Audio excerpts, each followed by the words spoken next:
Quand je veux.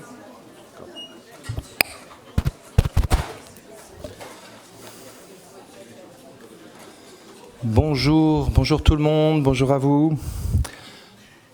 J'espère que vous avez tous pris place pour cette journée d'importance. Donc, je vais vous dire quelques mots d'ouverture, d'introduction, à la demande de Madame la professeure Nathalie Nasr, directrice de l'espace de réflexion éthique Nouvelle-Aquitaine, site Pictave. Donc, Monsieur le directeur de l'Agence régionale de santé Nouvelle-Aquitaine, Madame la vice-présidente de la recherche à l'université de Poitiers, Monsieur le doyen, Monsieur Marc Pacalin et cher ami, doyen de la faculté de médecine, enfin faculté en santé, voilà, maintenant. Mesdames et messieurs, chers collègues, chers amis, je vous souhaite la bienvenue et suis heureux d'être au commencement de cette importante réunion scientifique. Aux côtés du professeur Roger Gilles, président d'honneur, vous m'avez désigné à la présidence de cette journée, ce qui est beaucoup d'honneur. C'est donc avec beaucoup d'émotion que j'ouvre cette journée annuelle de l'ERENA sur les décisions en santé, qui se tient dans le cadre des États généraux de la bioéthique. La Conférence nationale des espaces de réflexion éthiques régionaux, que je représente et coordonne, est à l'interface du Comité consultatif national d'éthique et des espaces de réflexion éthiques régionaux qui, de concert, animent les débats éthiques en région. Aujourd'hui, nous avons quelques 220 débats qui vont se dérouler, dont une petite vingtaine sur l'intelligence artificielle et un petit peu plus d'une vingtaine sur la procréation médicale assistée. La précédente aventure, car c'en est une, des EGB, les États généraux de la bioéthique, a eu lieu en 2018 et était portée par la question « Quel monde voulons-nous pour demain ?» Cette année, cette fois, notre méditation de démocratie participative porte sur la trilogie science, santé, solidarité au pluriel. Madame le professeur Nasr, qui succède à Roger Gilles, fait preuve de beaucoup de dynamisme et prolonge et amplifie la créativité Pictave, mais aussi l'importante contribution de l'ERINA, de l'espace de réflexion éthique Nouvelle-Aquitaine, à la donne nationale, puisqu'après le colloque national de Limoges en 2022, c'est encore en Nouvelle-Aquitaine, à Bordeaux, qu'aura lieu notre réunion commune rassemblant tous les espaces de réflexion éthique régionaux, et la CNRR est bien évidemment très heureuse de faciliter ce nouveau colloque national en Nouvelle-Aquitaine. Côté États généraux de la bioéthique, la réflexion est sous-tendue par une accélération sans précédent des innovations technologiques et un bouleversement des représentations sociétales. Science, santé, solidarité, qu'est-ce à dire ? Cela indique-t-il que la santé est ce qui tient ensemble la science et la solidarité ? Ou doit-on penser que la santé, pour tenir debout, puisse compter sur les deux jambes que sont la science et les solidarités?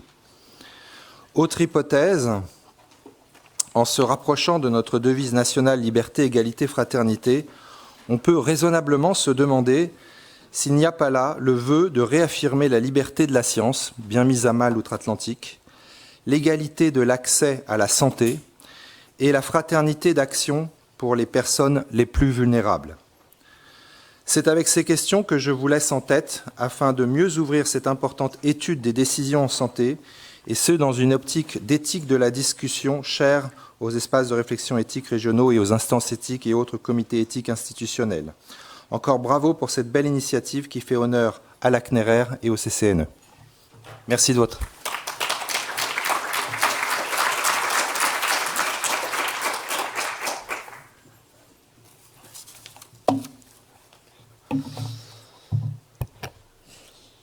Monsieur le Président de la Conférence nationale des espaces de réflexion éthique régionaux, Madame la directrice de l'espace régional éthique Nouvelle-Aquitaine du Picto charentais, Madame la vice-présidente de l'université, Monsieur le doyen, Monsieur le Président de CME, Mesdames et Messieurs, chers confrères, chères consoeurs, je tiens tout d'abord à vous remercier, professeur Nasr, pour votre invitation pour ce magnifique colloque consacré à l'éthique de la décision en santé.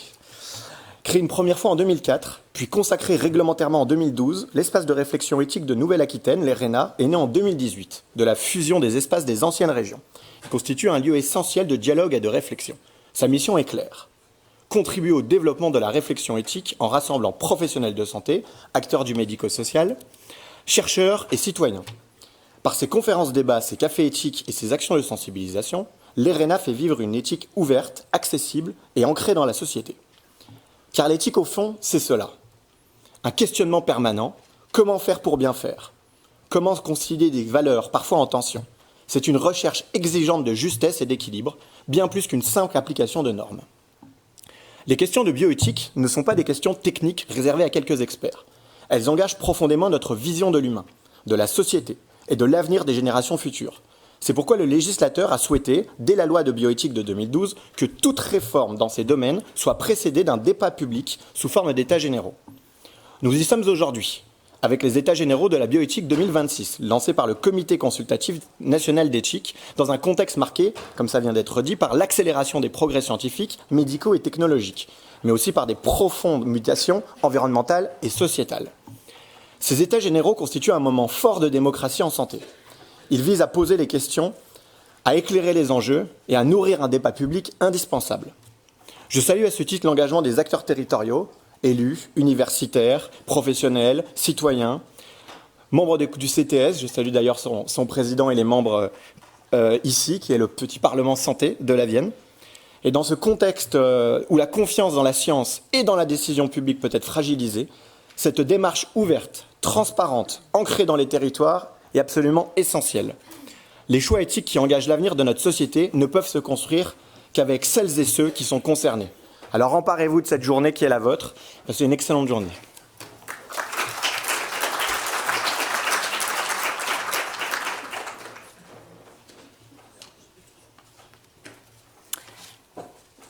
Chère Nathalie Nastre, chers messieurs, dames, chers collègues, c'est avec un grand plaisir que je vous souhaite la venue à ce colloque consacré à l'éthique et à la décision en santé, thématique au cœur des enjeux contemporains de nos sociétés.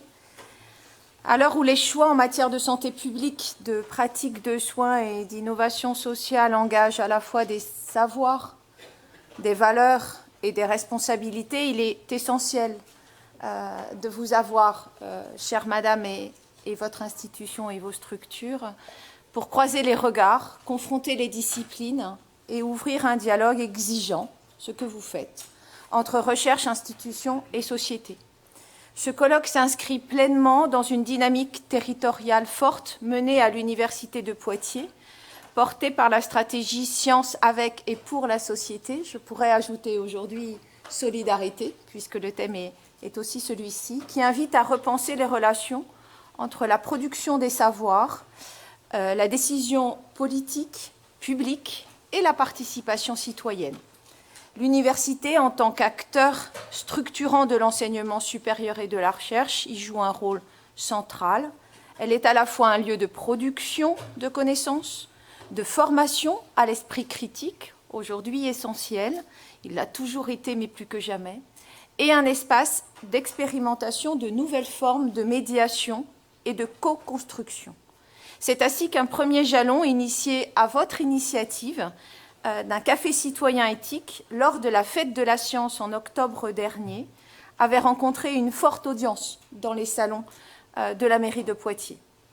Si l'université s'engage dans une démarche active de dissémination des sciences, leurs méthodes et leurs enjeux auprès de tous les publics, l'engagement de l'université, en tant qu'université promotrice de santé, offre un exemple particulièrement éclairant. Inscrite dans une approche systémique, cette démarche envisage la santé non seulement comme un objet de soin, mais comme une dimension transversale de l'expérience, particulièrement l'expérience étudiante.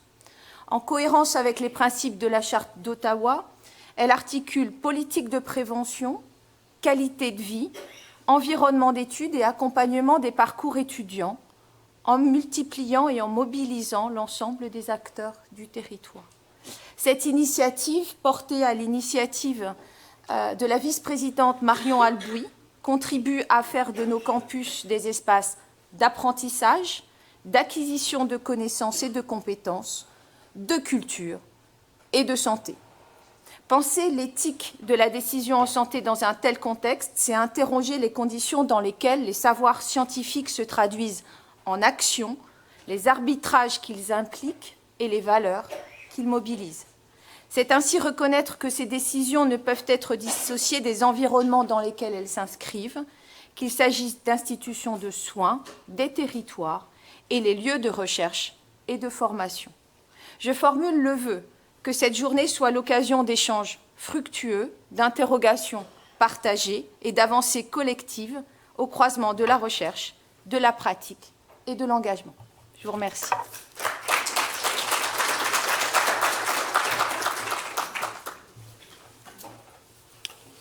Bonjour à toutes et toutes. Chère Nathalie, merci beaucoup pour cette journée. Toutes mes amitiés aux membres du mot d'introduction. En tant que doyen, je vais paraphraser ce que de nombreux politiques ont dit dimanche soir, mais ce titre « Éthique et décision médicale » nous oblige. À côté des connaissances, les connaissances depuis Hippocrate et ses descendants et à nos maîtres, et Roger Gilles en est la meilleure illustration, en termes de formation, nous développons de plus en plus les compétences. Et ça, c'est essentiel. Essentiel de développer connaissances et compétences au profit des malades et au profit de la relation malade-soignant la plus efficiente possible. Nul doute que cette journée participera à améliorer la qualité de cette relation. Très belle journée à tous.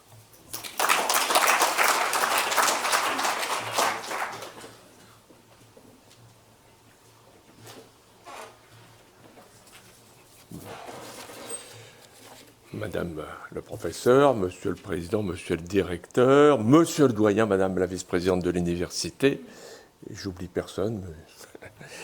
Bonjour à toutes et à tous. Donc, élément important sur cette année de l'année de la bioéthique, de renouvellement du plan de bioéthique, cette étape à Poitiers sur éthique et décision en santé. C'est donc dans le cadre des États généraux de la bioéthique et je crois que c'est très important, effectivement, que tous et toutes qui sont dans le soin et ailleurs s'emparent de cette éthique qui, finalement, est ce qui donne le sens à notre action. On veut tous bien faire et mieux faire, mais finalement, comment fait-on et pourquoi ? Donc voilà, je crois que cette journée est importante par rapport au dynamisme de l'ERENA Poitou-Charentes, imprimé par Roger Gilles et maintenant par Nathalie Nastre, importante sur le site de Poitiers, car j'ai la faiblesse de croire que nous avons en cette ville quelqu'un qui fut le maire, puis le président du conseil de surveillance du CHU, Alain Claes, qui a un peu fait donner une teinte éthique à cette ville, et je crois que c'est très bien que nous soyons à la hauteur. Éthique et décision en santé, c'est vraiment un thème, moi, qui me parle et dont nous devons nous emparer. C'est la décision en santé par rapport aux patients que nous avons dans les mains. C'est la décision aussi en santé par rapport aux moyens et aux organisations et au type de prise en charge que nous devons avoir. Actuellement, on a une propension à proposer en santé des choses de plus en plus technologiques, y compris en thème de l'IA. J'ai vu que c'était un des thèmes qui sera abordé dans ces États généraux. Voilà, on peut faire des tas de choses technologiquement, on peut faire tout pour le bien de la santé, mais quelle faisabilité, quel bénéfice pour l'individu, quelle équité par rapport au reste de la population, est-ce qu'on ne déshabille pas Paul pour habiller Jean, quelle solidarité et quelle interaction nous avons avec les patients. Donc, je ne vais pas être plus long. Bonne journée à tous. Merci encore pour cette invitation et bon débat.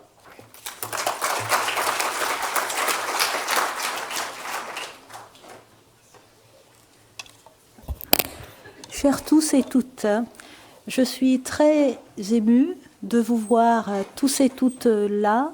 Vous venez à notre invitation, la mienne, celle de Camille Perrin-Maigrelis, Théo Artis, Christophe Paltus, au nom de l'ERENA, mais vous ne nous connaissez pas, vous ne me connaissez pas. Moi, j'ai l'immense honneur d'avoir pris la succession du doyen Gilles à la direction de cet espace régional éthique. Je suis très heureuse et j'exprime ma gratitude au professeur Cyril Azif-Thomas, qui a accepté d'être président de ce colloque, au docteur Benjamin Davillers, directeur de l'ARS, à Lydie Baudiou, qui nous a toujours soutenus pour que nous puissions continuer d'avoir le grand angle éthique, science et société appliquée à la santé. Monsieur le doyen Pacalin, cher Marc, je ne peux que être, non pas seulement d'accord avec toi, mais dans la continuité de ce que tu dis. Pouvoir oblige. La médecine a fait des progrès technologiques énormes. Ça, c'est de Hans Jonas. Pour ceux qui l'ont lu, pouvoir oblige. Nous avons le pouvoir de transformer le monde pour le meilleur et pour le pire. Et d'avoir autant de pouvoir entre nos mains nous oblige à une réflexion la plus ajustée possible, la plus proche possible des êtres que nous côtoyons au jour le jour, jusqu'à parfois savoir se retenir, ne pas faire. Et je remercie le président de la CME, Pierre Corby, de nous avoir donné l'idée d'une session sur la pertinence des soins. Et merci à M. Davillers d'avoir trouvé que voilà, ce serait une super bonne idée de le faire ensemble.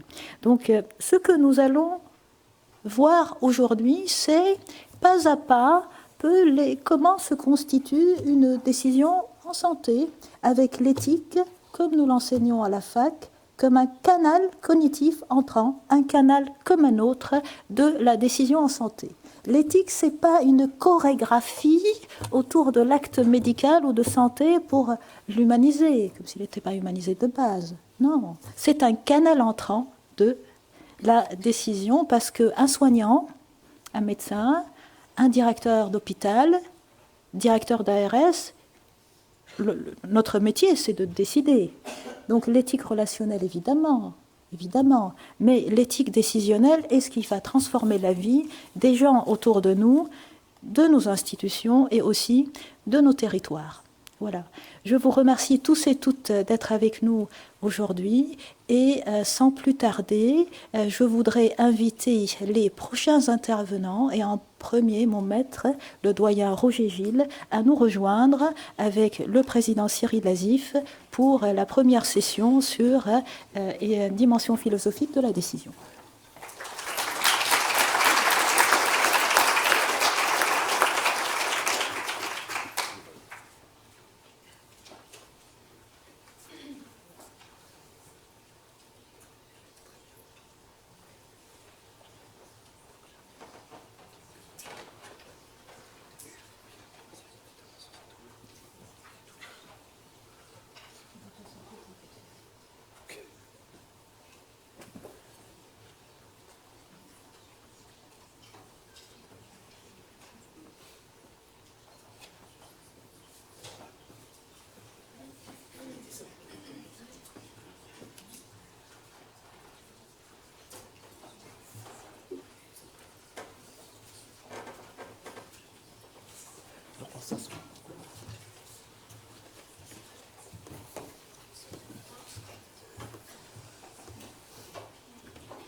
Il y a Roger Gilles, intitulé « La maladie d'Alzheimer, ce que l'on perd et ce qui reste, impact sur la décision partagée et le consentement aux soins ».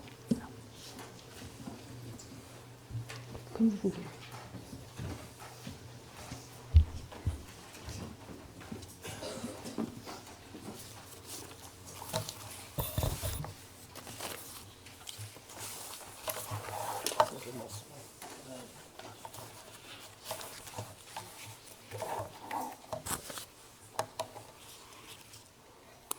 Bonjour à tous et à toutes. Tout avait failli mal commencer pour la maladie d'Alzheimer.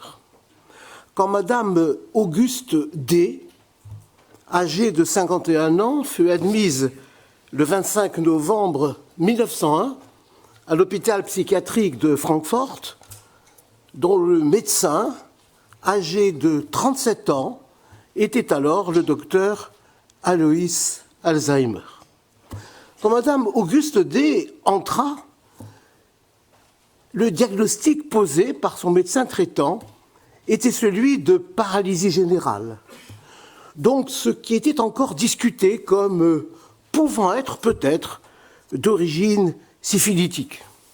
Les troubles avaient commencé de manière étrange par des désordres psychiatriques chez cette femme qui avait mené une vie heureuse pendant 30 ans avec son époux et qui tout à coup eut un délire de jalousie.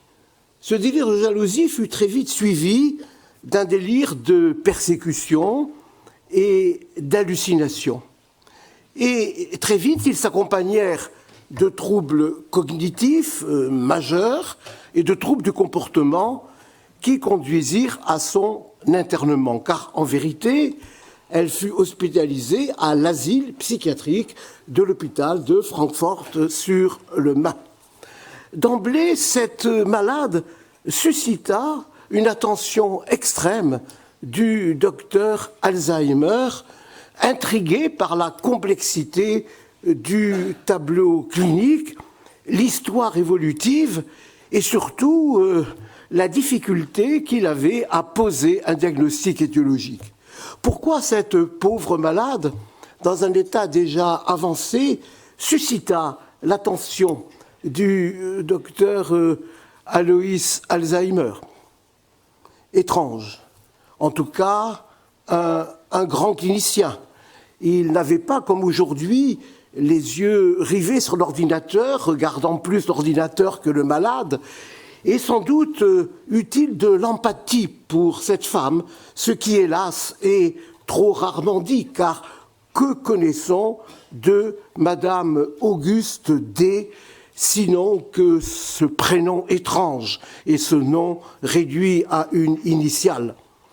Et puis finalement, l'histoire aurait pu en rester là. L'histoire aurait pu en rester là si M. Deter, D-E-T-E-R, car tel était le nom de Madame Auguste D, que je souhaiterais voir nommé par son nom dorénavant. Nous verrons pourquoi. Eh bien, parce que le M. Deter souhaitait le transfert de sa femme dans un asile rural qui était récemment ouvert. En dépit, en effet, dans cette Allemagne impériale qui avait suivi les réformes de Bismarck, qui nous ont servi de modèle pour la sécurité sociale, il restait ce qu'on appellerait aujourd'hui, dans notre langage, un reste à charge qui était trop important pour cet homme, qui était ce qu'on pourrait appeler un petit ouvrier. Et donc, il souhaitait pouvoir aller à Weilmünster, à quelques 30 km de Francfort-sur-le-Main, où il aurait pu être soigné gratuitement.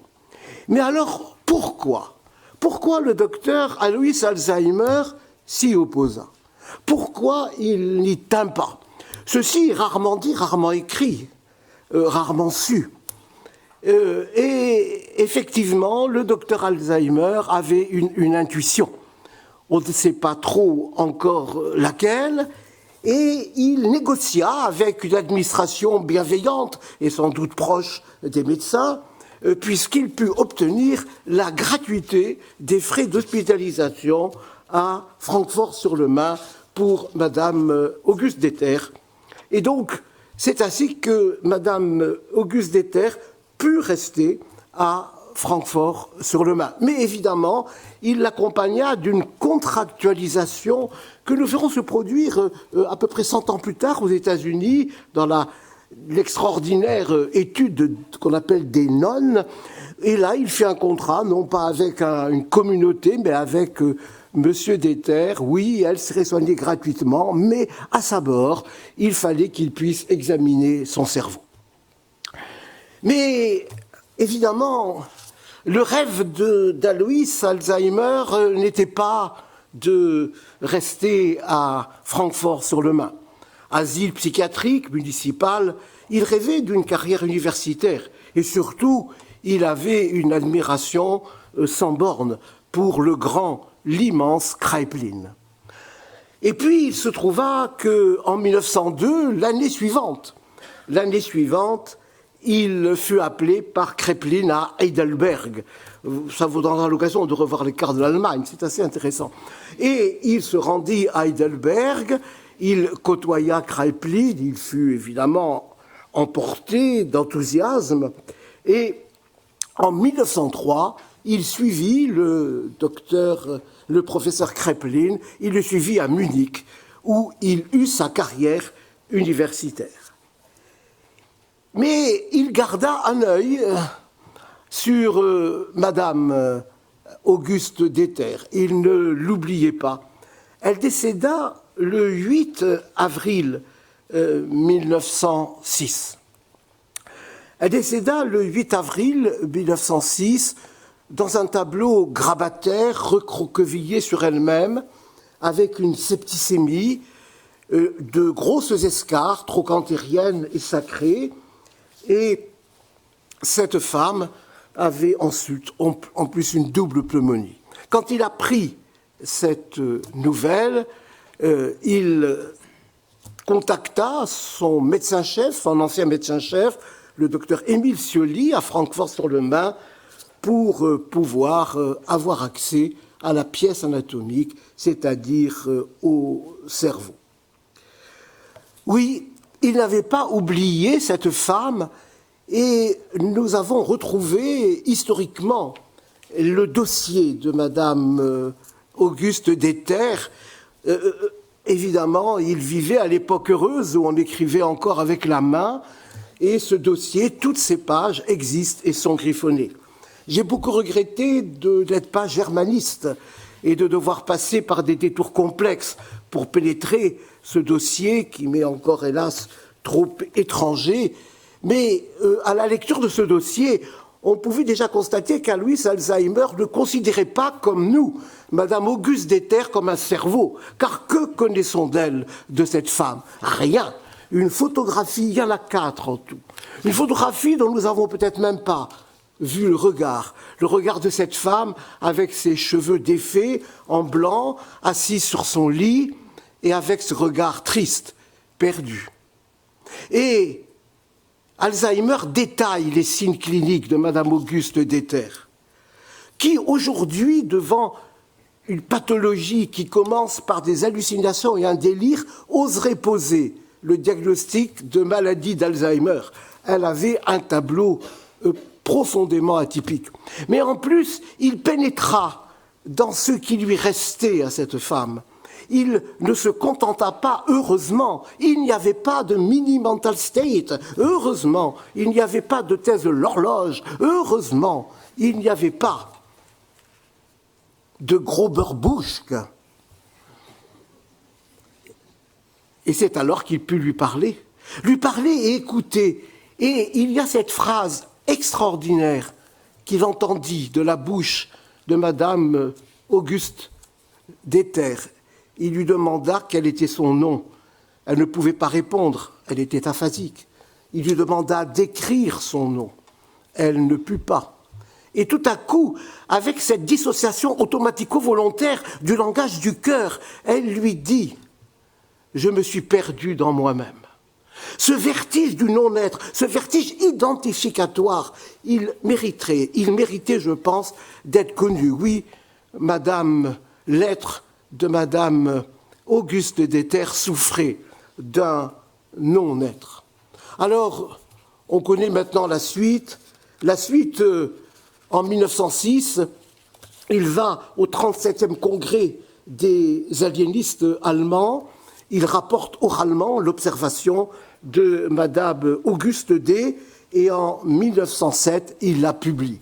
Et que constate-t-il en 1907? Eh bien, il rapporte qu'il a vu des lésions qu'il appelle des plaques séniles, et donc on voit tout de suite la connotation de sénilité, et d'autres lésions qu'il appelle de la dégénérescence neurofibrillaire. Je ne vous imposerai pas de diapositives qui ne servent d'ailleurs qu'à baigner quelques secondes les yeux sans laisser de traces, mais en voyant ces lésions, il dit « c'est comme une démence sénile, mais voilà, il y a d'autres lésions, c'est cette dégénérescence neurofibrillaire, et elle a surtout 51 ans. Et bien vous voyez déjà à cette époque, contrairement à notre monde moderne qui a mis à la retraite il y a 25 ans des gens de 55 ans, au bénéfice des états déjà trop vieux, Alois Alzheimer ne considérait pas qu'à 55 ans, Madame Auguste D. fut sénile. Donc il dit que c'était une démence du présénium. Et en 1911, quelques années plus tard, d'autres observations arrivent, et là il fait une communication. Cette communication, elle a été faite en allemand, mais nous avons la chance que le professeur Christian Derouennais les traduise en français dans un petit opuscule. C'est un texte absolument extraordinaire où déjà le docteur Alzheimer parle des relations très profondes entre la démence sénile et la maladie d'Alzheimer. Oui, mais hélas, nous étions empêtrés dans la sénilité à l'époque, empêtrés dans les démences séniles, empêtrés aussi dans la conception vasculaire des démences, les artères en tuyaux de pipe dans Knock. Alors évidemment, le cerveau était peu vascularisé, les artères étaient durcies. Enfin, ces explications simplistes avaient la vie dure. Mais voilà, le destin est forcé. Et le destin est forcé par le professeur Kraepelin. Le professeur Kraepelin, lui, croit qu'il y a là matière à penser. Et en 1910, il publie une énième édition de son traité de psychiatrie et il parle de maladie d'Alzheimer. C'est lui qui a scellé par cette décision l'avenir de la maladie. Désormais, si le professeur Kraepelin, dans son traité de psychiatrie, parlait de maladie d'Alzheimer, nous savions que cette maladie ne pouvait pas être oubliée. Et oui, la démence sénile eut la vie dure, il y eut des résistances sur lesquelles nous ne nous étendrons pas, mais je vous rappelle que nous avons vécu en France jusqu'en 1975, sous la loi du 14 juillet 1905, qui instaurait une assistance pour les vieillards, les infirmes, les incurables, à condition qu'ils ne soient pas séniles. Car évidemment, à l'époque, on pensait que le destin de tout être humain était de sombrer dans la décadence, dans l'état grabataire, et là, ça ne pouvait pas être effectivement des maladies. Je me rappelle mes premiers certificats médicaux expliquant qu'il existait une maladie d'Alzheimer. Elle disparut, le terme de démence sénile disparut à partir de 1975 en France sur la loi du handicap. Alors oui, il a fallu des dizaines d'années pour reconnaître. Et puis que la maladie d'Alzheimer était finalement la même maladie que la démence sénile. Alors il a fallu un tournant scientifique. En 1947 déjà, Newton avait dit que c'était la même chose, mais il fallait continuer dans les habitudes. Mais l'article clé qu'on doit lire quand on s'intéresse à cette maladie, c'est celui paru dans les Archives of Neurology en 1976. C'est l'article de Robert Katzmann qui dit « La maladie d'Alzheimer tue, the killer ». Elle tue parce qu'elle a un poids épidémiologique, elle modifie la société et elle engage aussi le pronostic vital. Paradoxalement, bien entendu, parallèlement, on tente à abandonner le terme de démence. Je me souviens, au moment de l'ARS Poitou-Charentes, nous avons fait le pari avec son directeur que le terme de démence n'apparut pas sur le site web de l'ARS Poitou-Charentes. Je ne l'ai pas contrôlé pour la Nouvelle-Aquitaine, mais je pense qu'effectivement, ce mot est un mot stigmatisant, puisque la démence voulait dire perdre l'esprit. Je ne sais pas ce que sont des maladies de l'esprit, je ne sais seulement que ce que sont que des maladies du cerveau. Maladie d'Alzheimer, maladie de l'esprit, non, une maladie du cerveau. Alors évidemment, nous ne pouvons pas tout à fait abandonner le terme de démence, parce que des consensus internationaux ont établi ce terme, par exemple pour la démence sémantique, Mais par exemple, pour les démences frontales, nous ne devons plus les appeler démences frontales. Là, nous pouvons dire dégénérescence frontotemporale. Alors, nous sommes passés par une petite case, démence sénile de type Alzheimer. Ceux qui écrivent ça sont des troglodytes, des retardés. Et c'est fini. C'est maladie d'Alzheimer. Le mot de démence est à mettre à la poubelle de l'histoire de la médecine. Voilà donc cette histoire, mais du coup, effectivement, le poids épidémiologique d'Alzheimer, le souci des échanges internationaux, a fait qu'il a fallu des instruments simples pour diagnostiquer la maladie. On a même dit diagnostiquer-la vite. Oui, pendant ce temps-là, une ministre nous enlevait les quelques médicaments que nous avions et il faudrait faire du diagnostic précoce alors qu'on dit qu'il n'y a pas de médicaments dans cette maladie. Étrange aussi qu'on veuille faire du diagnostic à la chaîne, car vous savez, avec 3 tests, on peut faire le diagnostic de la maladie, le MMS, test prodigieux par sa simplicité. Que veut dire pour le malade, répétez-moi, citron, clé, ballon, ou cigare, fleur, porte? Quelle est l'importance dans sa vie? Il n'y a pas de mais, ni de si, ni de et on compte un point, on enlève un point. Mais un point à quoi? À quel vécu? Nous sommes devenus des automates. Quant au Krober-Busch, oui, évidemment, il y a un trouble de la mémoire, alors on est à tant d'écart-types de moins. Et là, on jubile, on a enfin des écart-types à se mettre sous la dent sur des populations très limitées. Et puis enfin, on a le test de l'horloge. Et alors là, dans le test de l'horloge, c'est d'une complexité importante, mais on note alors et on donne un chiffre. Et du coup, on échappe à quoi? Eh bien, on échappe à l'essentiel, c'est-à-dire à ce que vit le malade. Évidemment, j'ai sans doute tort de critiquer ces tests que j'ai fait pratiquer, que mon équipe, qui a travaillé avec moi pendant si longtemps, a pratiqué.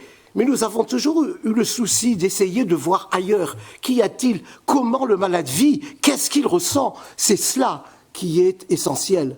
Et c'est cela qui, aujourd'hui, ne doit pas être oublié. Ceci ne doit pas être oublié parce qu'en fait, nous sommes restés prisonniers du concept de démence.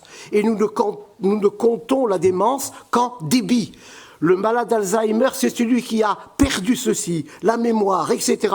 On va décliner quelques points. Mais, grand Dieu, qu'est-ce qui lui reste?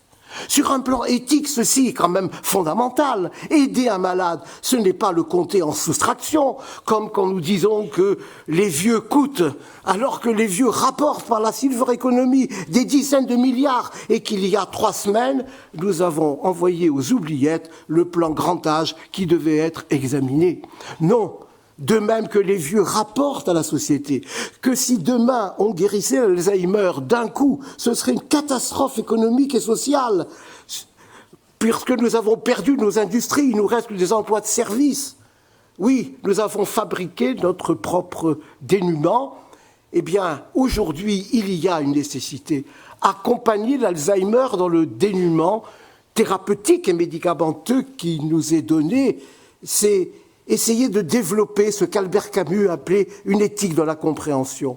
Et une éthique de la compréhension, c'est savoir écouter le malade. Qu'a-t-il perdu? Peu importe, mais qu'est-ce qui lui reste? Et dans les 8 minutes qui me restent, je voudrais juste évoquer quelques poncifs dont il faut se débarrasser.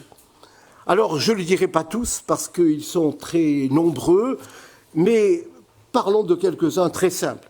La maladie d'Alzheimer est une maladie de la mémoire. Ah, bien sûr. La mémoire est atteinte dans la maladie d'Alzheimer. Qui le contesterait?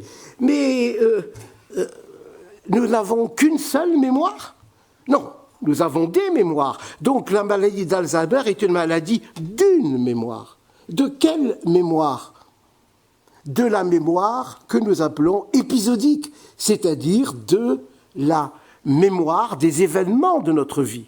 C'est-à-dire cette mémoire qui permet de se rappeler des événements passés en les considérant comme nôtres, comme passés, et en revivant leur vécu émotionnel. Oui, l'Alzheimer a une atteinte de la mémoire épisodique. Et puis nous avons dit, mais ces souvenirs, ils sont perdus. Combien de fois nous avons utilisé la métaphore de Platon, de la volière. La volière avec les oiseaux qui volent, j'arrive pas à attraper l'oiseau bleu.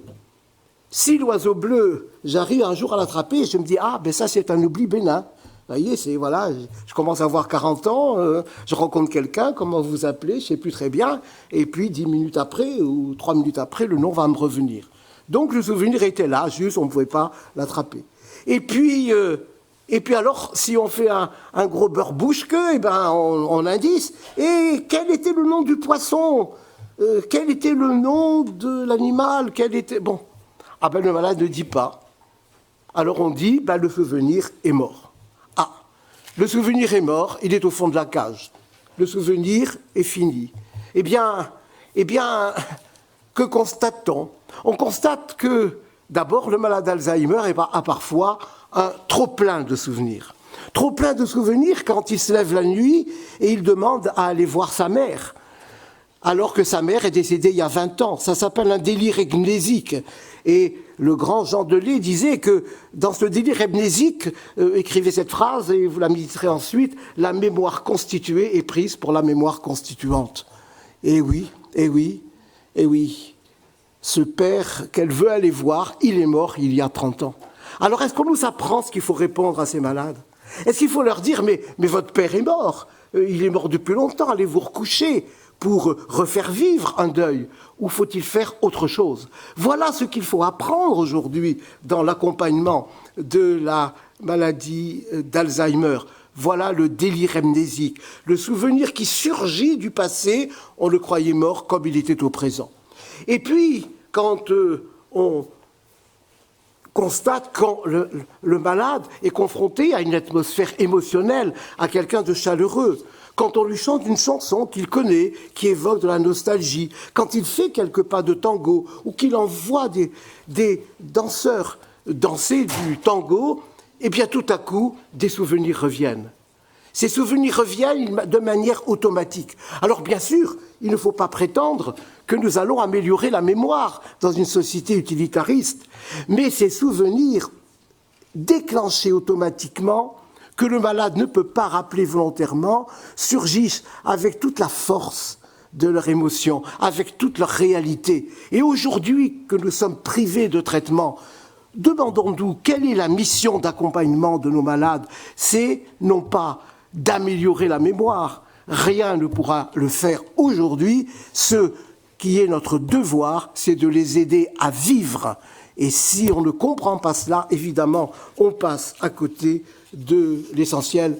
Voilà pourquoi aussi il est utile de renouer l'histoire de leur vie avec ces malades, de renouer leur identité, des photos de famille, des vidéos, pour parler, pour faire que ces souvenirs surgissent en eux, car ils sont là. Et puis nous avons aussi d'autres mémoires. Dans ces quelques secondes, j'évoquerai simplement la mémoire inconsciente, bien sûr, car nous ne sommes pas que des êtres conscients. Et nous avons une mémoire implicite. Cette mémoire implicite, elle a en gros deux autres aspects. La mémoire procédurale, c'est-à-dire la mémoire des habiletés. Oui, quand nous conduisons, au début, nous avons fait fonctionner notre mémoire corticale, et puis nous avons intériorisé, routinisé nos comportements, et nous conduisons de manière automatique. L'Alzheimer peut conduire de manière automatique parce qu'évidemment, la gestion est faite par les noyaux gris centraux. C'est une mémoire des routines, c'est une mémoire des habitudes. Alors, il y a le sinistre décret du mois de mai 2022 qui a interdit la conduite automobile à tel point qu'il semble même qu'en consultation, on dise aux malades, vous savez, il est interdit de conduire. Je crois qu'il faudrait savoir raison garder, car ce n'est pas un décret, c'est un arrêté, c'est encore moins, que cet arrêté nomme la maladie d'Alzheimer. Parmi toutes les autres maladies neuroévolutives, c'est inacceptable. Le devoir d'un médecin expert ou d'un neurologue doit être de savoir si un malade peut ou pas, sur un plan neuropsychologique, conduire, et pas s'il a une maladie d'Alzheimer. Eh bien, l'arrêté est paru, et nous sommes tous, comme d'habitude, couchés. On ne peut pas aujourd'hui vivre de cette manière et montrer cette maladie parmi les autres. Oui, pourquoi ont-ils des difficultés à conduire ? Parce que, effectivement, ils ont un déficit du système superviseur attentionnel et qu'en cas d'événements imprévus, ils peuvent avoir des difficultés décisionnelles, des difficultés d'adaptation. C'est cela qu'il faut retenir. Mais alors, on ne leur enlève pas le permis de conduire des mains. On le fait graduellement. Et peut-être aussi qu'on fait de la conduite accompagnée. Et peut-être qu'on les met à côté de nous pour nous promener au lieu de les isoler du reste du monde. On sait l'importance de la voiture aujourd'hui, notamment dans nos milieux ruraux. Il faut nous réveiller sur un plan éthique. Il y a bien d'autres exemples, mais je ne voudrais en donner que 2 autres. Le deuxième exemple, enfin après la mémoire, la maladie d'Alzheimer entraîne une apraxie. Eh oui. Le malade a des difficultés pour faire des gestes adaptés à un but. Alors il a des difficultés pour enfoncer un clou, pour allumer une boîte d'allumettes, il vaut mieux qu'il n'en ait pas. Il a des difficultés pour se brosser les dents, pour se laver avec la barbouillette, comme on dit au Canada, comme dit Nicole Poirier. Il a des difficultés pour manipuler parfois ses couverts. Oui, mais l'apraxie, c'est un désordre de la gestualité volontaire. Si au lieu de dire à un malade Alzheimer, mangez votre soupe, on s'assoit à côté de lui et on mange la soupe, car il faudrait quand même que les soignants mangent avec leurs malades, ou quelques membres de la direction mangent avec les malades, eh bien on constate que les malades imitent et font. Parce qu'il ne faut pas oublier que nous avons des neurones miroirs, les singes en ont, nous aussi, et les malades d'Alzheimer aussi, et que nous déclenchons ainsi des gestes involontaires, automatisés, toujours notre mémoire procédurale. Je pourrais multiplier les exemples et je terminerai parmi bien d'autres fonctions qui restent par pourquoi venir le voir, il ne me reconnaît plus. Combien de fois avons-nous entendu ça pendant la pandémie et surtout avons-nous cru qu'il suffisait d'abord de supprimer les visites pour que les virus n'entrent pas, comme si les EHPAD pouvaient être des salles opératoires. Seulement dans les salles opératoires et grâce à la vigilance des infirmiers, chirurgiens et des équipes de soins, les microbes ne peuvent pas entrer, si rarement, mais alors dans les EHPAD, l'interdiction des visites. Mais les visites peuvent être interdites, puisqu'il ne se souvient même pas des visites de sa fille. Et d'ailleurs, il ne la reconnaît pas. Oui, eh bien, là encore, quelle erreur profonde. Quand nous faisons passer des diapositives à une personne qui a une agnosie des physionomies, une prosopagnosie, en enregistrant le réflexe cutané sympathique qui mesure les émotions, c'est rien du tout à faire, 2 petites électrodes sur la peau, un amplificateur, et quand on a une émotion, on a de la microsudation. Et ça déclenche un très grand potentiel d'action. Et on fait passer des diapos de personnes inconnues, de personnes connues, lointaines, et tout à coup on fait passer l'image du fils, de la fille, du conjoint, etc. Connaissez-vous? Non. Et on voit une grande onde émotionnelle. Oui, il y a une reconnaissance inconsciente que nous appelons en neuropsychologie le sentiment de familiarité. Voilà pourquoi le malade est heureux de la présence du proche et que l'interdiction des visites a été une abomination, d'autant qu'elle s'est accompagnée d'une mutilation des visites. Or, nous avons dû apprendre et publier que les visites ont des conditions neuropsychologiques pour exister.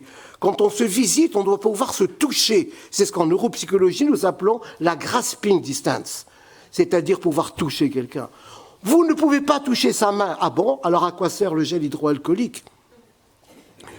Ces malades reconnaissent. On dit qu'ils ne se souviennent pas des visites de leur fille. Je me souviens à l'espace éthique où nous avons eu la chance d'être en lien permanent, non pas localement, mais avec l'ARS Bordeaux et avec la cellule de crise de Bordeaux, et où nous avons pu entendre les craintes de toutes les EHPAD de la Nouvelle-Aquitaine. Nous avons entendu une directrice d'EHPAD dire de manière admirable « Je ne comprends pas, depuis qu'il n'y a plus de visites, ils ne mangent plus ». Voilà aussi le devoir éthique, discerner les besoins, les désirs, les attentes. Avaient-ils besoin, ces malades, d'améliorer? Avaient-ils besoin? Non, ils ne demandaient pas des repas améliorés. Ils avaient besoin de la présence de leur fille, ou de leur fils, ou de leur aidant. Parce qu'ils ne se souviennent pas, oui, mais il existe une mémoire implicite de la présence de quelqu'un. Et quand nous venons visiter quelqu'un, ce quelqu'un sait qu'il a été visité. Si on lui demande « Est-ce que votre fille est venue vous voir ?» il dira non. Mais si elle ne vient pas, elle lui manquera. Voilà aussi une réalité neuropsychologique. Voilà, j'aurais pu parcourir bien d'autres aspects de la neuropsychologie qui a constitué une grande partie de ma vie et dont j'ai toujours essayé de voir les liens avec l'éthique. Et je voulais juste revenir sur cette extraordinaire écriture de Madame Auguste Deterre. Madame Auguste Deterre nous a montré le chemin. Pour beaucoup, ce n'est qu'un cerveau. Pour beaucoup, ce n'est qu'une maladie. Aujourd'hui, il faut retrouver Madame Auguste Deterre, la femme, l'épouse de Monsieur Deterre, un col bleu de l'Allemagne impériale, des gens d'une très grande humilité, des gens dont M. Auguste Deterre avait dit de son épouse « Elle est tombée malade après 30 ans de bonheur et d'une vie heureuse ».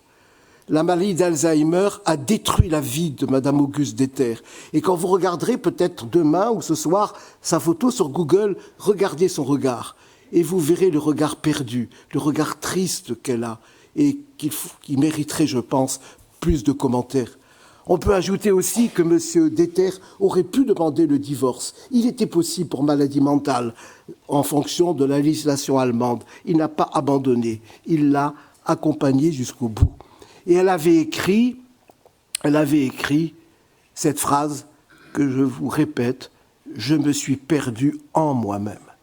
Voilà, le drame final de l'Alzheimer, c'est finalement cette perte de la conscience identitaire, cette impression de non-être, cette haute réflexion qu'une femme Alzheimer a dit un jour à sa fille qu'elle ne reconnaissait plus, qu'elle vous voyait.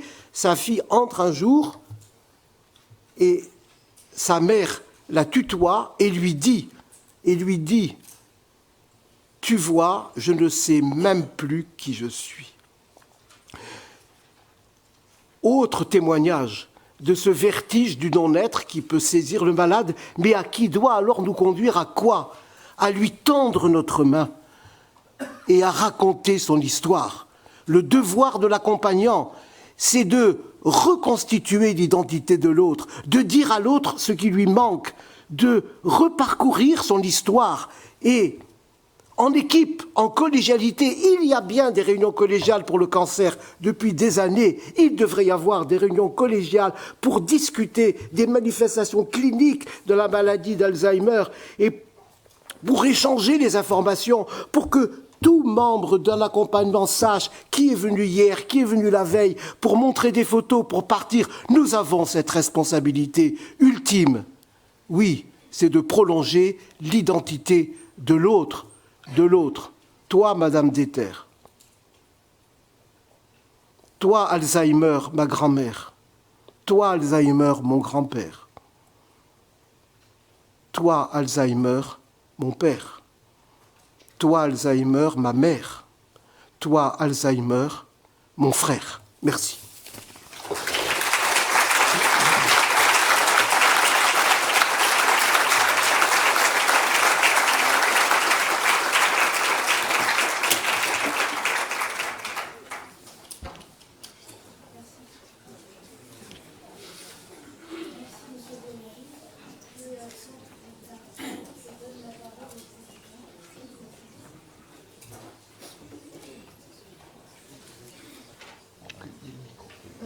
pour faire passer les diapos. Prenez votre place.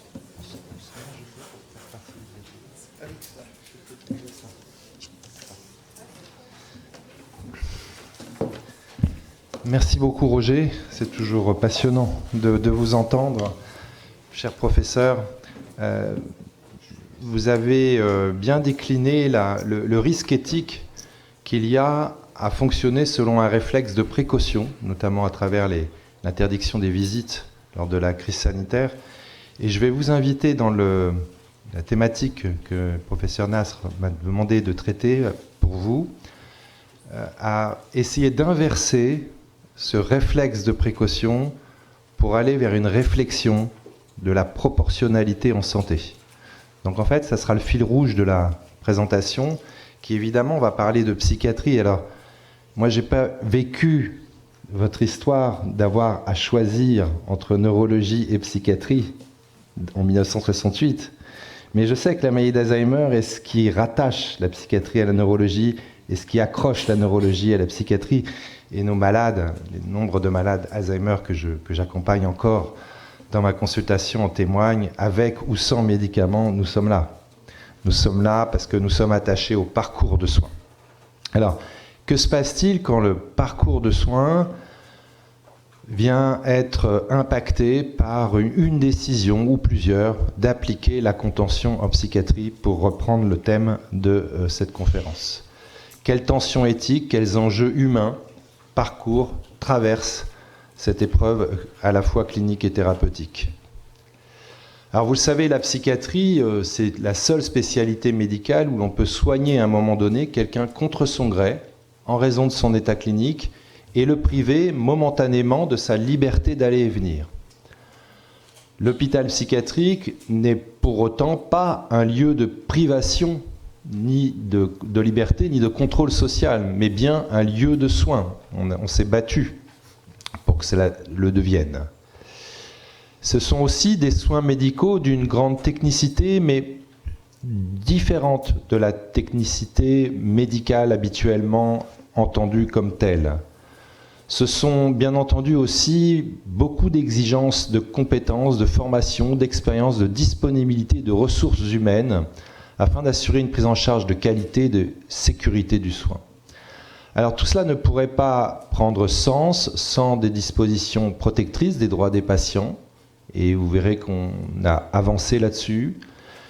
Évidemment, un nouvel acteur s'est installé dans l'univers de la psychiatrie, soit le magistrat du siège en psychiatrie, le juge des libertés et de la détention, qui, au visa de l'article 66 de la Constitution, permet l'effectivité de la garantie des libertés individuelles, mais c'est aussi la place pour des réflexions éthiques constantes, et c'est là le fil rouge essentiel pour les soignants.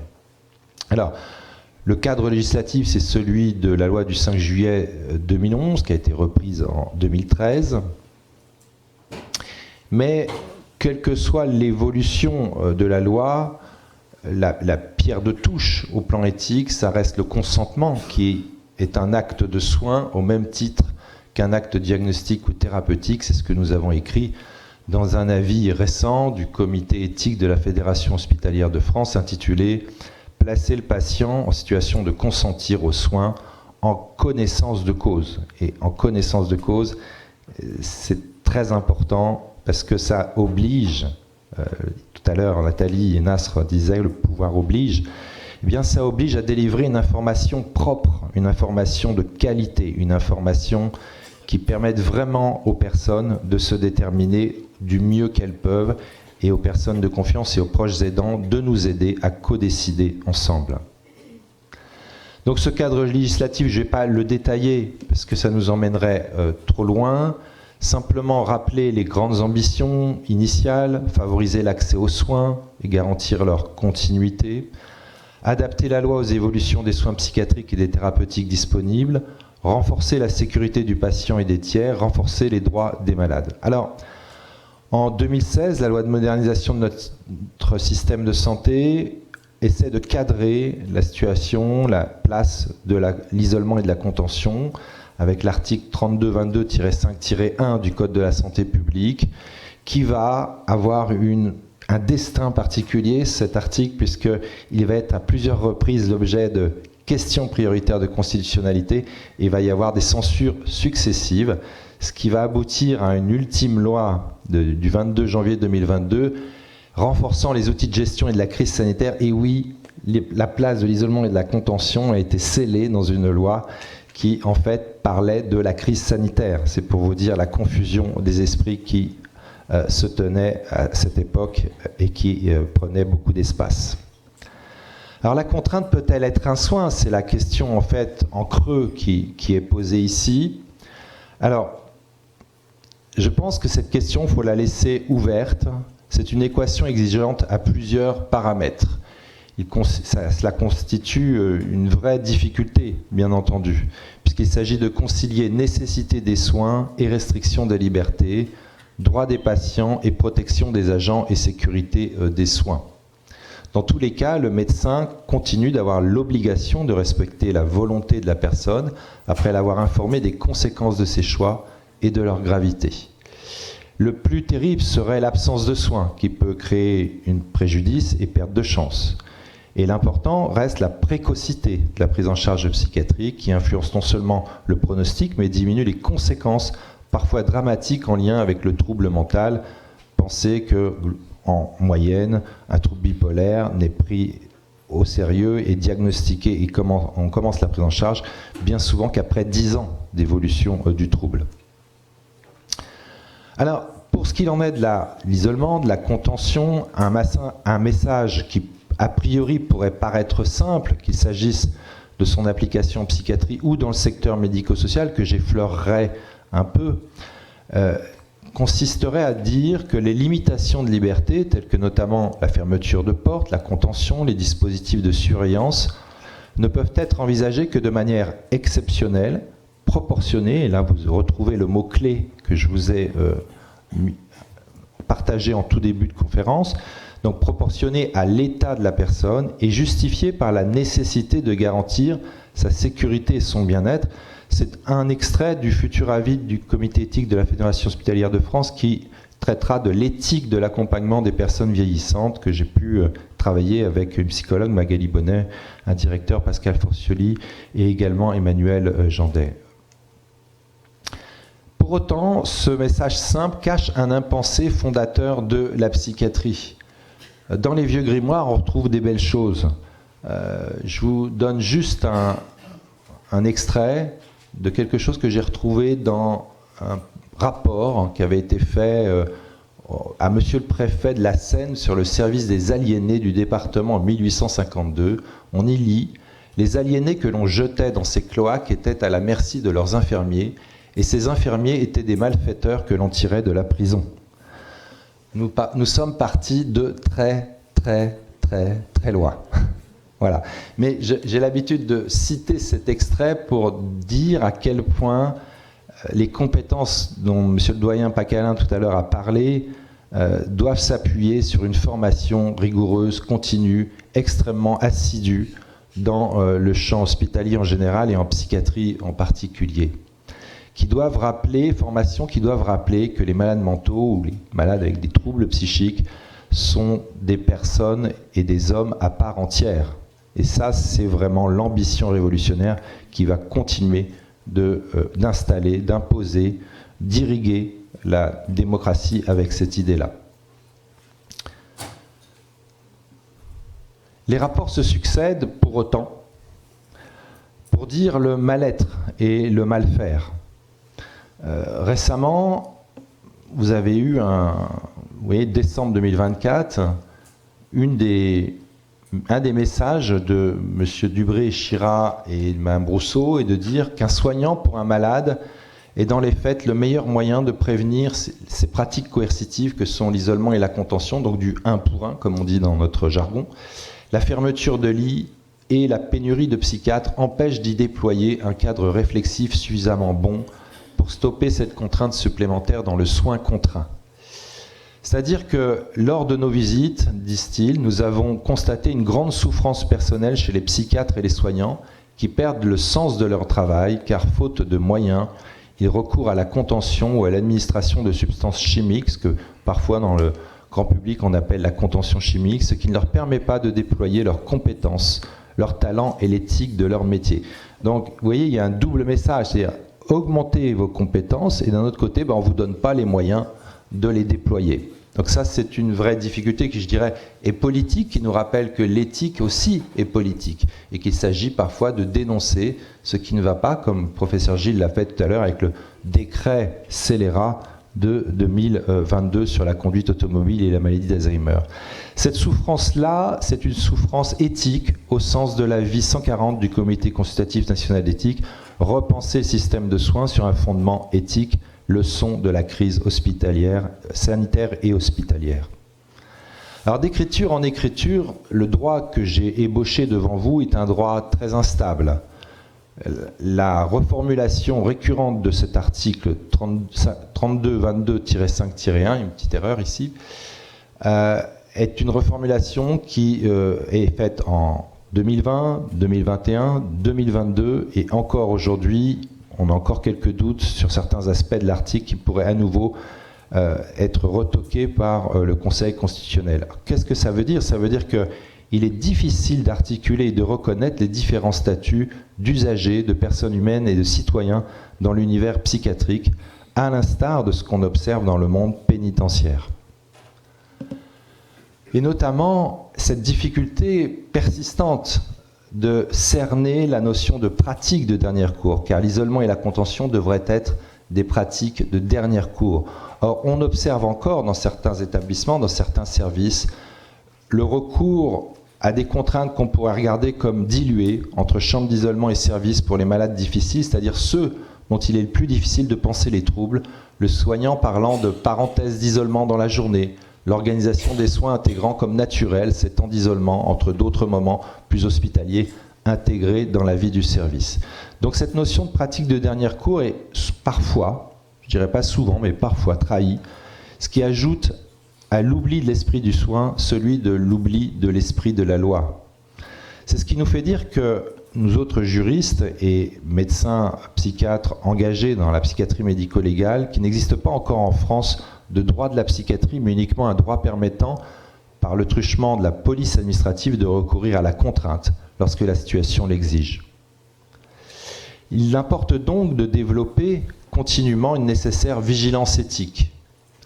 C'est-à-dire que, outre les instances importantes comme le contrôleur général des lieux de privation de liberté, qui vérifie si les moyens de contrainte n'aggravent pas les sujétions déjà lourdes créées par la mesure de privation de liberté elle-même, que peut représenter un soin sans consentement, il importe que cette nécessaire vigilance éthique nous fasse toujours réfléchir à une éthique de la retenue. Contentionner, c'est entrer en lutte, écrit Véronique Lefebvre-Desnoëttes, et isoler, c'est abandonner un patient à sa solitude. Ces deux modes de prise en charge ne sont pas une fin en soi, mais doivent nous permettre de nous remettre en question, d'oser des réflexions éthiques, des regards croisés entre la sphère privée et le monde de la santé, de la justice et de la citoyenneté. La contrainte peut-elle être un soin?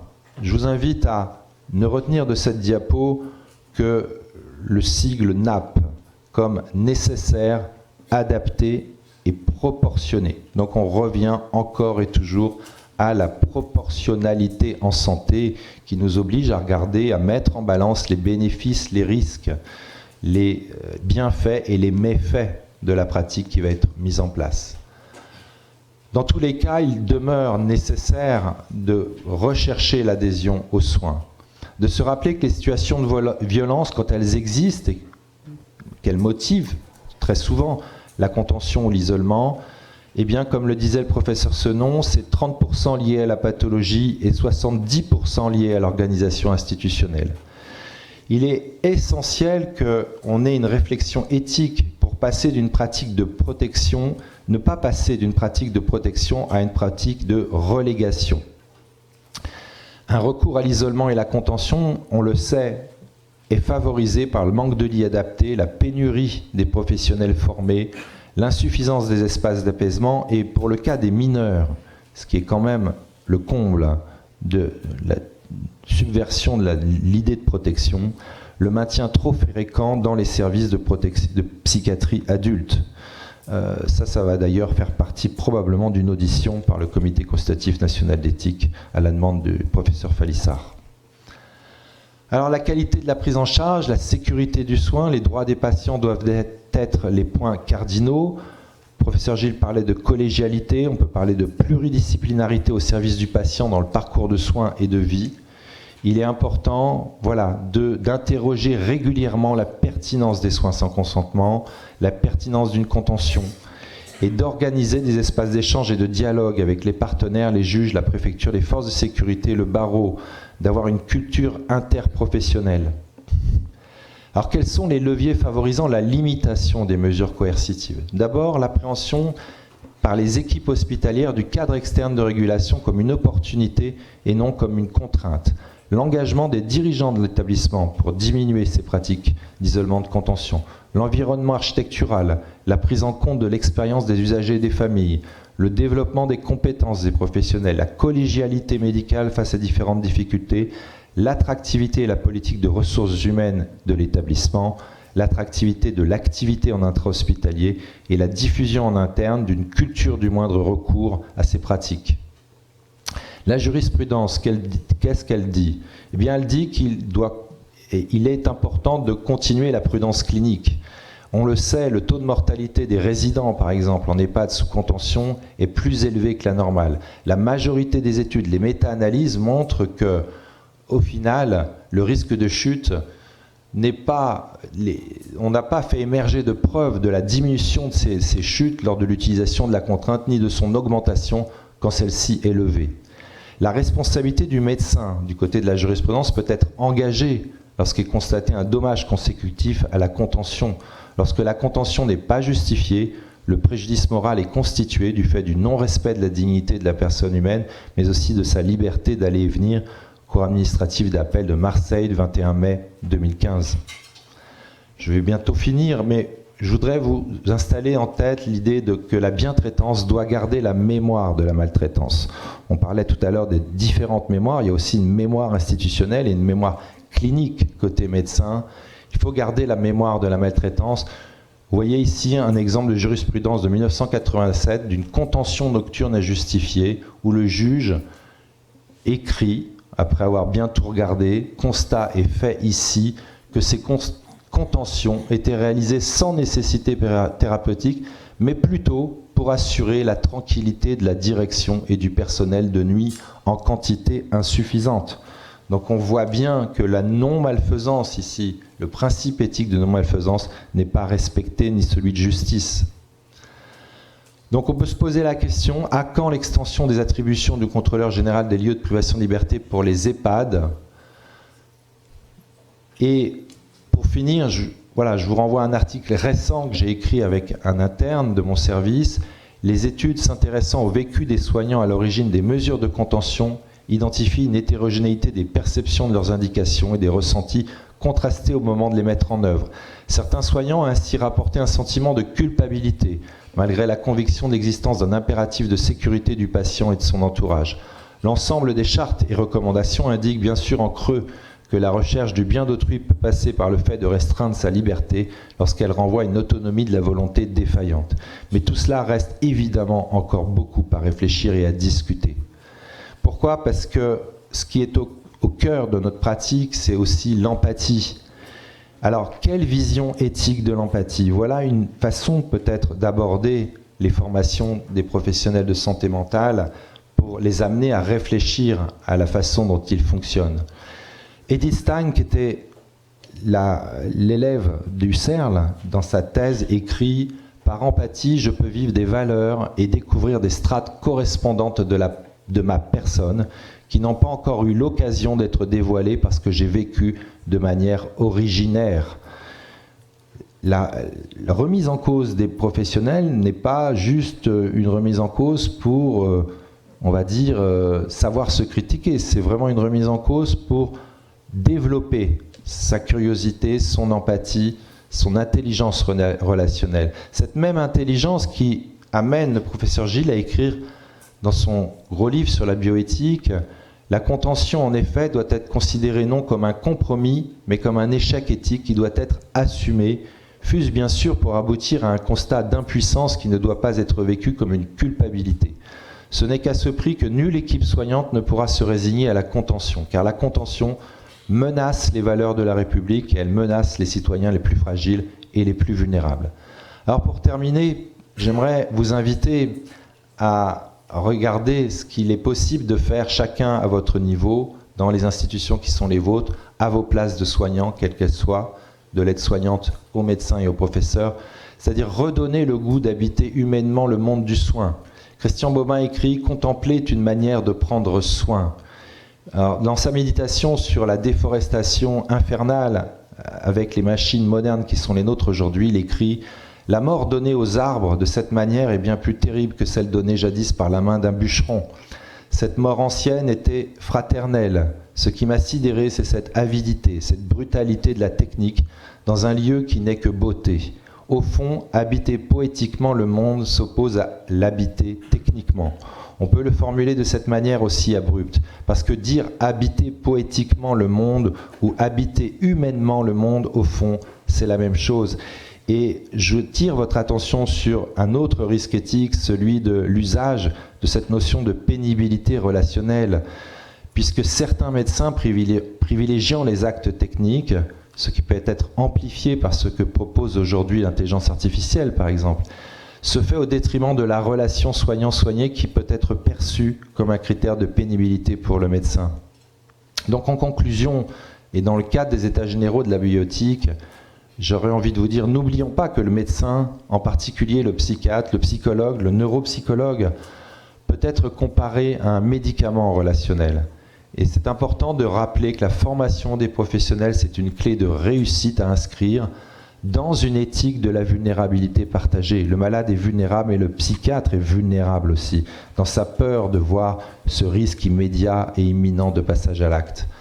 Il importe, comme je vous l'ai dit au tout début, parce que je veux vraiment que vous puissiez retenir cela, c'est le message de ma présentation, il faut inverser le réflexe de précaution pour une réflexion sur le principe de proportionnalité en santé.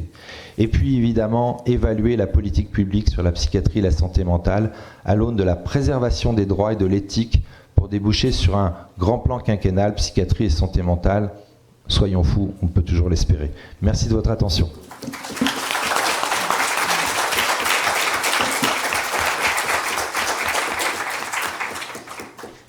Merci beaucoup, cher Cyril, pour cette intervention magistrale. Je vais mettre la page, ça me donnera plus de voix.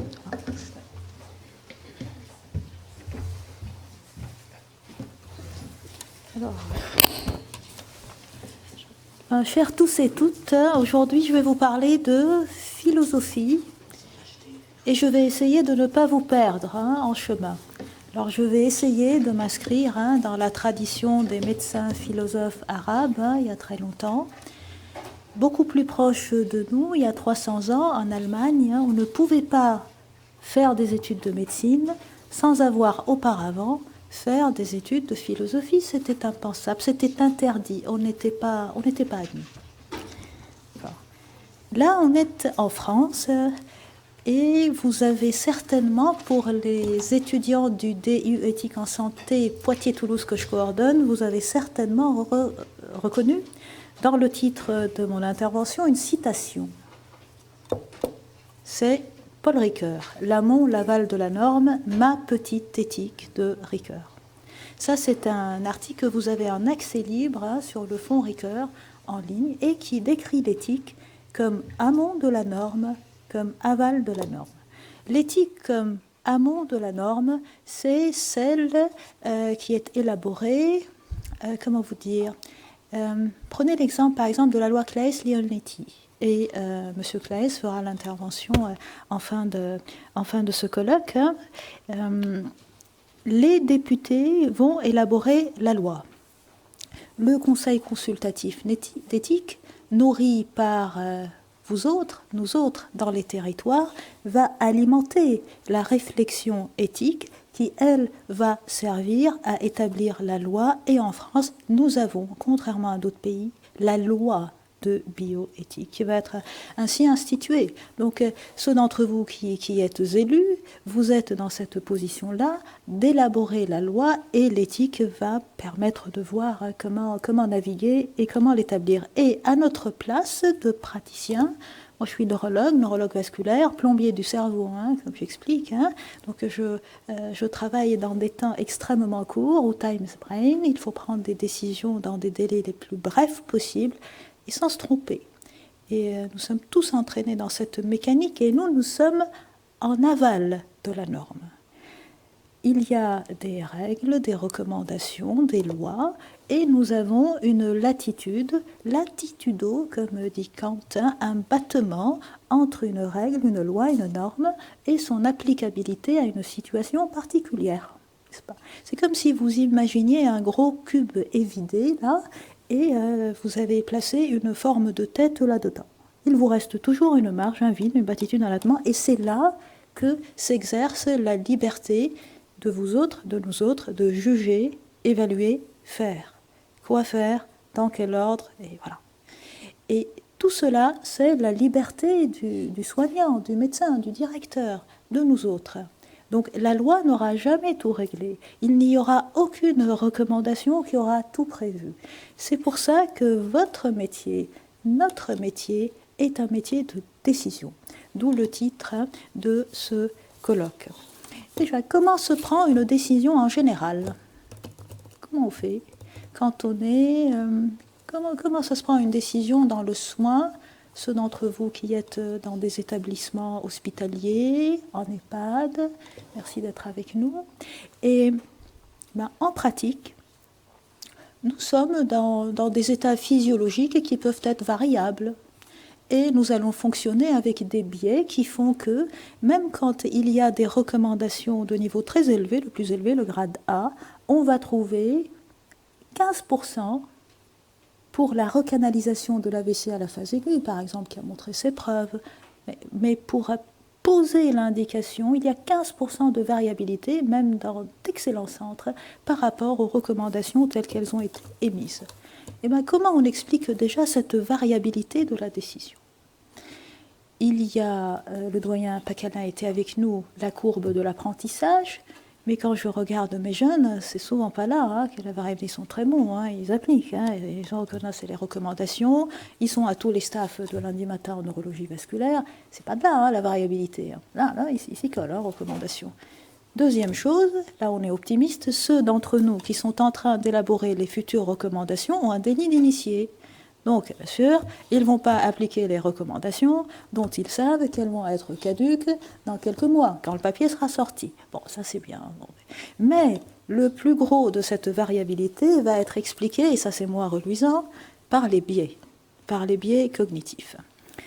Et vous racontez, par exemple, là c'est des choses vécues, comment se passe une régulation d'AVC à la phase aiguë.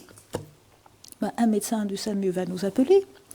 Et puis, voilà, nous sommes entre 3000 choses, il y a d'autres urgences, etc. Et puis, il va dire beaucoup de choses. Et puis, on sait, par les travaux sur la communication, que nous allons retenir ce qui est dit au début, ce qui est dit à la fin, pas ce qui est dit au milieu. Et voilà. Il suffit que quelqu'un cherche à vous interrompre pour prescrire un traitement, etc., pendant que vous êtes au téléphone, pour qu'une partie de l'information ait disparu. D'où la recommandation de répéter, déjà de parler peu, parler bien, et puis de récapituler à la fin en disant les éléments importants. Un autre biais qui est très très important, c'est le biais d'ancrage, c'est-à-dire de lester une information de plus de poids qu'elle ne devrait y en avoir. Par exemple, nous sommes en Poitou-Charentes, en ruralité, une population vieillissante, des personnes avec des troubles cognitifs débutants, etc. Mais une personne avec un trouble cognitif débutant, capable de vivre chez elle, toute seule, avec un passage d'infirmier, d'infirmière 2 fois par jour, une aide ménagère 1 heure par jour seulement les jours de semaine, eh bien, elle est plutôt autonome, elle vit à la maison, même s'il y a une maladie d'Alzheimer étiquetée comme débutante. Eh bien, il suffit que quelqu'un prononce le nom de démence d'Alzheimer pour que la personne soit de facto exclue du circuit de thrombectomie qui aurait pu lui éviter de rester aphasique et hémiplégique. Ça, c'est le biais d'ancrage, de lester une variable de beaucoup plus de valeur qu'elle ne devrait en avoir. Ensuite, il y a quelque chose là que l'on observe autour de nous quand nous voyons les gens fonctionner, c'est le biais des tripes. Voilà. Il y a un interventionnel qui, la veille, a eu une perforation d'artère pour une indication qui était une bonne indication. C'est une complication qui, certes, peut arriver, mais qui est rare. Eh bien, le lendemain, pour le même tableau, il ou elle aura beaucoup de mal à y aller. C'est le biais des tripes, alors que tous les feux sont ouverts. Après, vous savez, au milieu de la nuit, on interprète les imageries souvent nous-mêmes. Hein. Les radiologues interprètent en un temps record. Il y a un biais qui est connu des radiologues, des neuroradiologues, de nous autres neurologues vasculaires, c'est le biais de satisfaction quand vous êtes en train de regarder les images. Vous trouvez une lésion et vous êtes content. Vous arrêtez, vous pensez que c'est ça la cause du tableau que présente le patient et que vous n'avez pas fini d'examiner systématiquement toutes les séquences, parce que la vraie cause, elle peut être après, à côté. D'où l'intérêt d'avoir des checklists comme dans l'aviation, d'aller vite, mais d'être systématique. Donc ça, il y en a d'autres et d'autres, hein, des biais que nous apprenons au DU éthique en santé, n'est-ce pas? Mais après, pour être en capacité de maîtriser les biais et de raccourcir les temps, il faut un effort presque musculaire pour être en mesure d'avoir la bonne information, toute l'information pour prendre la bonne décision. Et là, je vais arriver à quelque chose que je trouve très important, qui est le consentement à l'effort. C'est-à-dire le praticien, la praticienne, l'infirmière d'accueil des urgences, etc., qui reçoivent le malade, acceptent, parce que c'est un AVC à la phase aiguë, de faire un maximum de choses en très peu de temps, avec le moins de...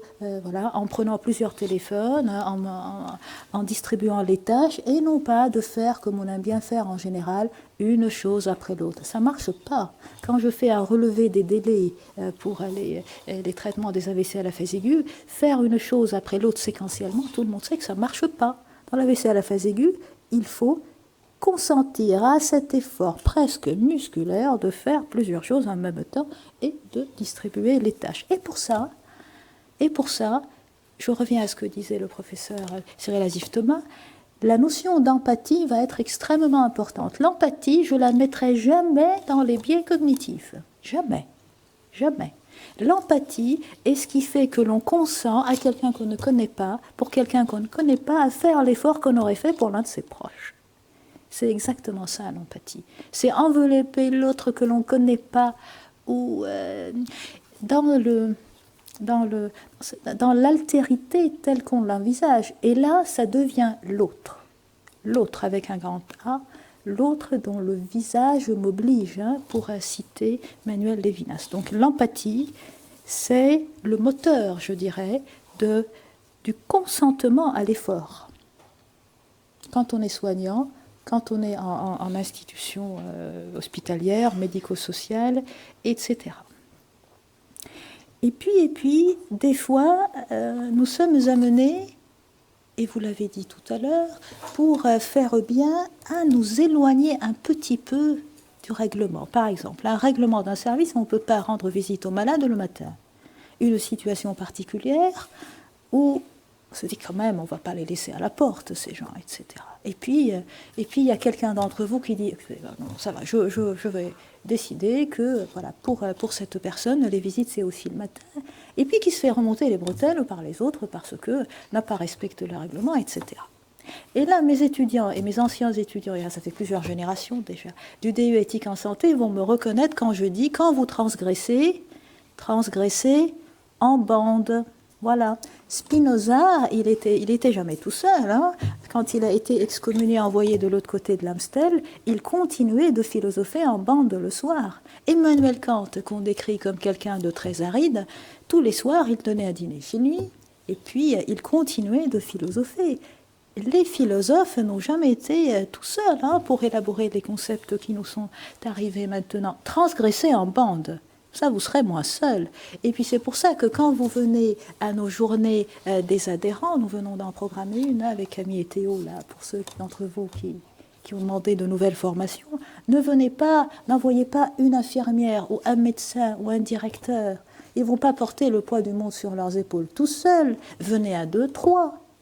Venez en bande. Voilà ce que je voulais vous dire de ce côté-là. Après, il y a quelque chose qui est très important. Quand on est face à un malade, et le président du Congrès, le professeur Cyril Azif-Thomas en a parlé tout à l'heure, quand on est face à un patient, une patiente, on est dans une intersubjectivité qui nous expose, nous autres, à notre propre vulnérabilité. Alors là, vous allez me dire, pourquoi moi, qui ai l'air d'aller plutôt bien, pourquoi moi je suis vulnérable? Pourquoi est-ce que je serais vulnérable? Qui sait? Est-ce que je suis vulnérable d'ailleurs? Médecin neurologue vasculaire, c'est jamais vulnérable, enfin soyons sérieux. Non, mais si, je suis vulnérable parce que ma subjectivation dépend de ma socialisation.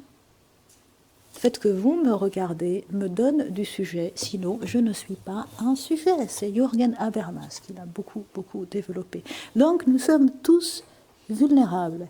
Certes, nous sommes dans une position asymétrique de vulnérabilité par rapport aux patients, mais dans cet entre-deux, dans cette intersubjectivité, dans le fait d'avoir nos vulnérabilités qui se rapprochent, qui se regardent, c'est là que se situe le lien qui fait que le patient, quel que soit son devenir, il ne sera pas traumatisé par le fait d'être venu à l'hôpital ou d'être venu nous voir. Et c'est pour ça que Ricoeur, il a développé beaucoup cette notion-là de sollicitude, de s'éloigner de ce rapport du patient comme objet de soin, Parce que même si moi je regarde le patient comme une somme de chiffres, quand il vient pour un AVC, il a un score en IHSS, un score aspect, c'est comme ça. C'est très bien, c'est normal. Il faut que je puisse prendre la bonne décision en fonction de ces données quantifiées. Mais si le patient n'est qu'un objet de soin, qu'une somme de chiffres, et qu'il le sent, qu'il est objet, il est en train de trimballer de l'IRM au box-fibrinolyse aux soins intensifs, etc., il va vivre ça comme une torture. Et même si on débouche son artère dans des délais records et qu'il récupère tout, il aura été traumatisé par son passage chez nous. Et le syndrome de stress post-traumatique touche 7% des patients qui arrivent pour des urgences médicales. C'est extrêmement important, cette question-là d'éthique relationnelle. Et puis après, dire aussi que ces choses-là, ça vient avec le métier. C'est-à-dire, on ne naît pas tout à fait comme ça, avec une éthique relationnelle, une éthique décisionnelle. Ça s'apprend, d'où le fait qu'il y a le DU éthique en santé, qui est extrêmement centré sur les aspects décisionnels et relationnels de l'éthique en santé. Il y a maintenant les ateliers pour les étudiants des professions de santé, et les infirmiers ont été en avance, Madame Suri, par rapport aux médecins, par rapport à ça, mais voilà, nous rattrapons le retard. Donc cela s'enseigne, et puis il y a quelque chose qui se met en place chez les étudiants en santé quand ils ont ces ateliers-là. C'est ce que Kant appelait... Kant n'était pas du tout un philosophe. J'arrête pas de défendre Kant, chaque fois que je fais une conférence. Il parlait de réceptivité esthétique au sentiment éthique. Réceptivité esthétique au sentiment éthique. Comme quand on va au musée, qu'on regarde des Bonnards, par exemple à la Fondation Bimbert à Toulouse, n'est-ce pas, au premier étage, ils ont une très belle collection de Bonnards. Et là, vous avez, au niveau de votre lobe frontal, la partie dorsale, une activation, comme quand vous voyez quelque chose que vous trouvez beau.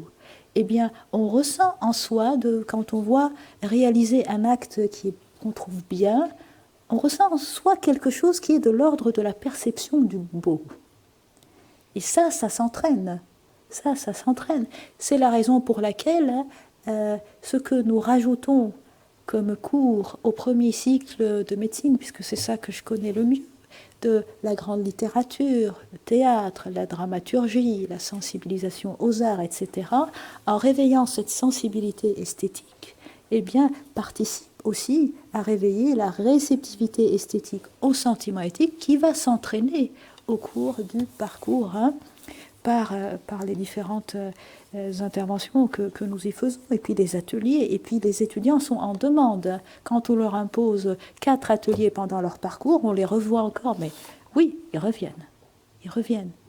Comme les étudiants du DEI éthique en santé, jusqu'au dernier jour de la soutenance qui devait se faire en visio, ils ont choisi d'être en bande et de réserver une salle à la fac. Ils ne voulaient plus se quitter, ils en voulaient encore. C'est comme ça. Et puis ce n'est pas limité aux happy few, c'est-à-dire que les gens qui marchent dans la rue, les gens que nous croisons, etc., mais eux aussi, ils participent à cette réflexion. Eux, ils nous donnent les moyens d'être déstabilisés et d'être véritablement, de basculer dans la recherche en éthique que nous faisons à l'espace régional éthique Nouvelle-Aquitaine, Poitou-Charentes avec Camille Perrin-Macaulay et Théo Artis. Nous sommes un centre qui faisons de la recherche en éthique avec un centre de documentation, etc. Mais s'il n'y a pas les personnes, vous autres, qui nous déstabilisez avec des questions qui nous pousser à aller plus loin dans notre réflexion et à produire des papiers, de la recherche, etc., nous n'y arriverons pas. D'où le fait que je tiens beaucoup à cette notion de démocratisation de la réflexion sur l'éthique en santé. Et je remercie beaucoup d'ailleurs Madame Marianne Hall, directrice de l'espace Mendes France, d'être ici avec nous. Voilà, sur ce, j'ai terminé. Merci.